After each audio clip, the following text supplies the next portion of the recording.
You pick up someone who's bleeding on the street and you take him to the hospital, and the way things work or they don't work, nobody cares. But if you bribe somebody, they take him on right away. Your principle says you will not bribe. Question is, would you let him bleed to death or would you bribe? I would bribe anytime. Legally, I just became a criminal. I just broke the law.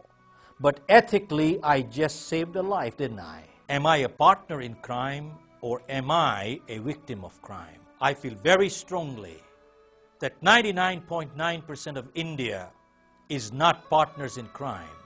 They're honest. They have become victims of crime. When people in positions of power oppress the innocent, that is called organized crime.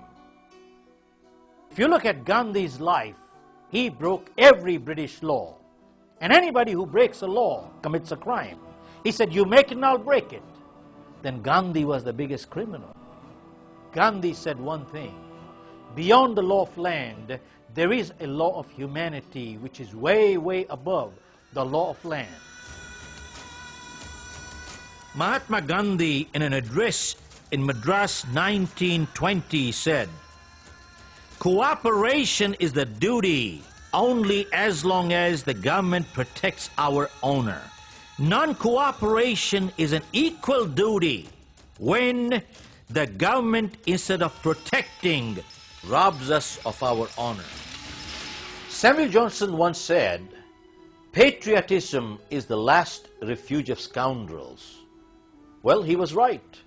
If scoundrels wear the cloak of patriotism, well then, there is nothing but hypocrisy. For every 1,000 scoundrels, there is one patriot like the Gandhi and the Mandela and Lee Kuan Yew. Question is, why don't people take a stand? Because it is inconvenient. So long as citizens prefer convenience to conviction, that country always goes downhill. People are suffering today not because they're helpless, but they don't want to fight their own battles for their own integrity. They want the neighbors to fight for them. Opportunists say, whatever little bit I can do, I shall do. That is no commitment, only lip service. There is a world of a difference between preferences and convictions in life. Preferences are negotiable, convictions are not. And under pressure, preferences always become weak, whereas convictions become stronger always. Whereas concerned citizens always say, whatever the nation takes to do, that's what I will do. There is another breed of seasonal patriots. To the seasonal patriots, patriotism is a matter of convenience. Weak people can never be sincere, and cowards can never practice morality.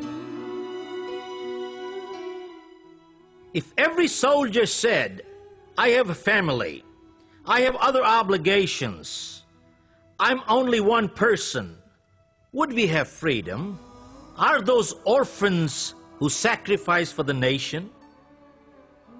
A soldier said, when you go home, tell them of us and say, for your tomorrows, we gave our today.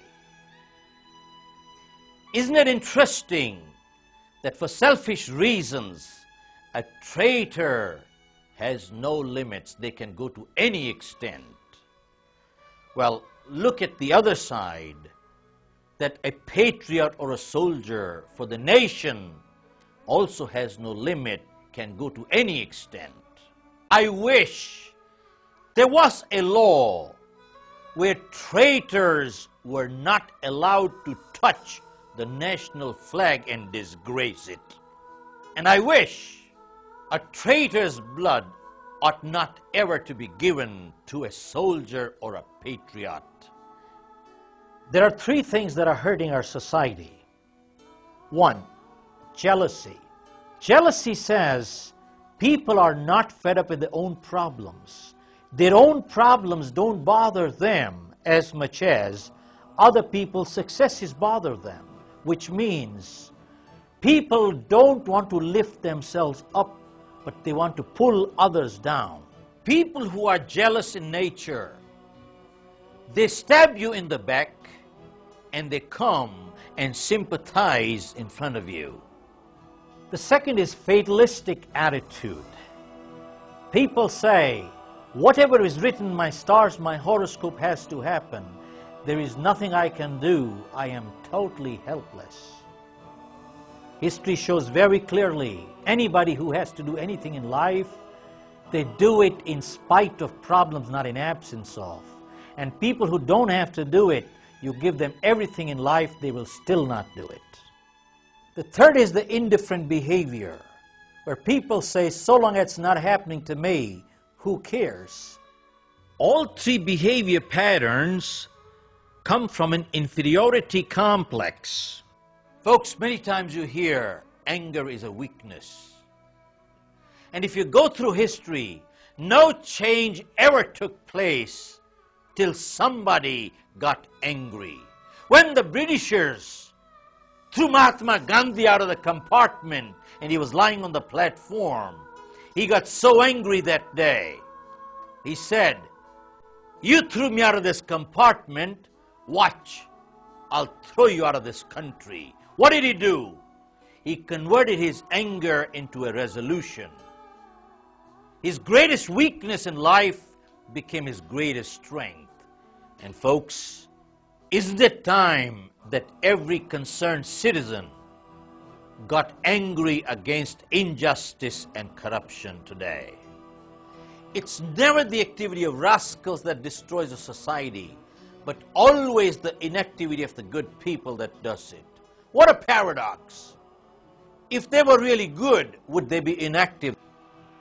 And if injustice is happening to your neighbor and you can sleep, wait for your turn, you are next.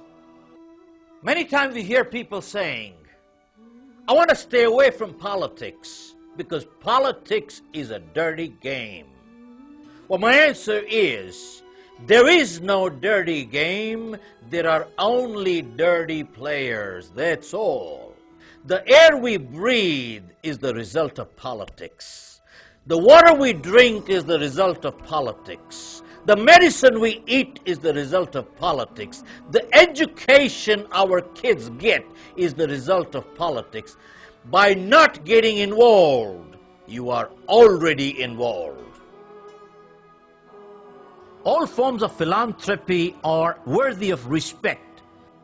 While many philanthropic organizations provide free ambulance services to heart attack victims, but what about those who are giving heart attacks to others? Organizations set blood donation camps. What about bloodsuckers? If we want to see a better India, we need to do three things. Every citizen must become a soldier for the nation. A soldier